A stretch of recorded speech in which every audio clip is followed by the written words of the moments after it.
10. Pavel Bure, lost in the skates.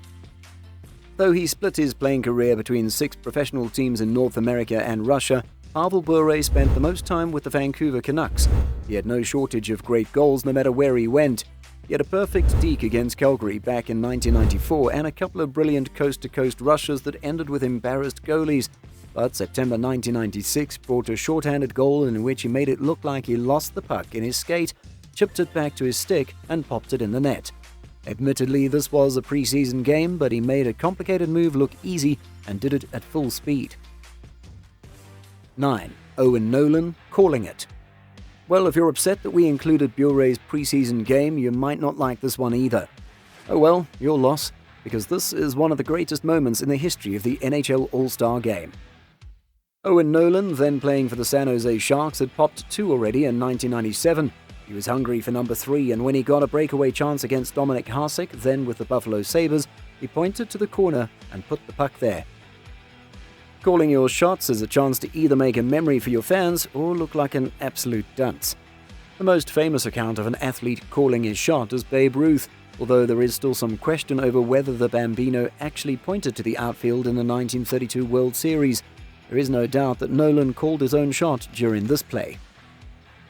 8. Bobby Bourne forces Stanley Cup Game 7 on broken ankle. In case you're not sold on the idea yet, hockey is a game played by tough men. Every now and then, a meme appears online of a soccer player grabbing his leg as if he'd been shot, while in a picture below, a hockey player is smiling, skating after the puck with a bloody face and no helmet, for example. Bobby Bourne cemented his legacy among hockey's toughest men back in 1964 with the Toronto Maple Leafs. He blocked a shot in Game 6 of the Stanley Cup Finals against the Detroit Red Wings. His ankle was broken and he was carried off the ice. In overtime, he returned and scored the winning goal. This forced Game 7, which the Leafs took, winning their 3rd straight cup. Number 7. Alexander Ovechkin scores sliding on his back. This goal is equal parts luck, skill, and perseverance. Plenty of players at any level give up after they're knocked down, but not Alexander Ovechkin. He's had plenty of amazing goals, including at least one more that was scored while sliding on the ice, and his 500th, which was scored with just a single hand on the stick. But against the Phoenix Coyotes, he took a bad step while trying to pass the defense, took a tumble, and was able to keep his stick on the puck and contort his body in such a way as to direct the puck into the net. 6. Sidney Crosby, 2010 Olympic winner. There are a couple of reasons for this goal being on the list. It may not be as flashy as a deke or top-shelf slapper from the top of the circle, but it demonstrates a picture-perfect give and go by 2 of the best players in the business at the time. Sid chipped the puck along the boards to Jerome Iginla, who in turn slid it back, at which point Crosby buried it. Not only was the passing play perfect, but so was the quick release, along with the fact that the puck was kept low. Furthermore, this was an overtime gold medal winning goal between 2 rival teams. The United States and Canada are neighbors, trading partners, and 2 of the top hockey nations in the world. This was one of the most exciting contests in the history of international hockey, and it ended on a simple but perfectly executed play. 5. Steve Eiserman, Game 7 double OT howitzer. Widely considered to be one of the greatest captains in the history of the NHL, Steve Eiserman could not only play the game, but he was a phenomenal leader. Back in 1996, he showed off the kind of power he could put behind a slap shot. It was Game 7 of the Western Conference semis between the Detroit Red Wings and St. Louis Blues. In double overtime, Eiserman jumped on a loose puck and cut through the neutral zone. While some may have opted for a dump and chase and others might have tried to go around the defense and hold on to the puck, Stevie Y wound up and blasted a shot that beat goalie John Casey block aside, barely inside the post and just under the crossbar. 4. Mike Legg and Mikhail Granland, the Michigan. There are 2 players included here, Mikhail Granland, who currently plays for the Minnesota Wild, and Mike Legg, who was drafted but mostly played in smaller pro leagues. The Michigan is one of the dirtiest dangles the hockey community has ever seen.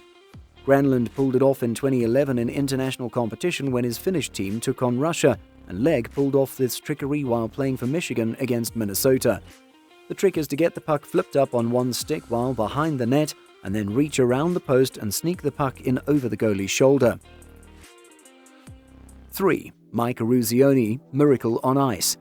I've included a few Russians on this list already, but this goes back to an era in which they were the bad guys both in the international politics and, more importantly for this list, the world of hockey. It was the Cold War era when it looked like the Soviet Union and United States might descend into nuclear war any day. The Soviets sent professional hockey players to the Olympic Games and the United States sent university-level players. It was 1980.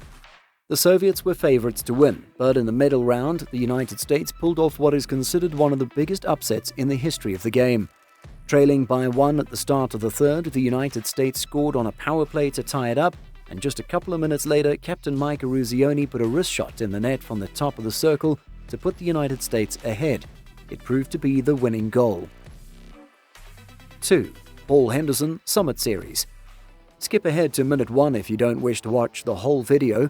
Much like the Miracle on Ice, 1972's Summit Series was a war, pitting bad guys against good guys in a series that was not just about the game, but also had political overtones. It was brutal, the teams hated each other and dirty play was constant. The Soviets took the first game and Canada took Game 2, with Game 3 ending in a tie. Games 4, the last to take place in Canada, and 5, the first in Moscow, both ended in Soviet victories. Canada won the next 2 games, including a 6th that saw the ante upped in the violent play category. In the 8th game, it was do or die for both sides, and late in the third period, the score was tied up at 5. With under a minute left, Paul Henderson missed a chance on net and crashed into the end boards. Phil Esposito recovered the puck and was checked by 2 Soviets. He was able to chip the puck on net and goalie Vladislav Tretiak failed to cover it. Henderson, meanwhile, had gotten up and picked up the puck in front of the net, burying the rebound. Moral of the story: capitalism wins, and goalies handle your rebounds. 1. Bobby Orr iconic finish. If you're ever in a room of Canadiens, mention this goal and there is a great chance that someone will blurt out, "My buddy, family member, whatever," as a picture of that in his living room. Even though he was playing for the Bruins, the man was a Canadian treasure, and this finish is the greatest in hockey history. After 3 convincing wins against the St. Louis Blues in games 1 through 3, the Bruins and Blues went to overtime in the 4th game. About 40 seconds in, Orr received a pass from center Derek Sanderson and put it in the net. He was being tripped at the time and thus was flying through the air while beginning to celebrate. Much like Gretzky and a few others on this list, we could have used any number of Orr goals, an end-to-end rush for example, but this is probably the most iconic goal in NHL history, so we're confident in our choice.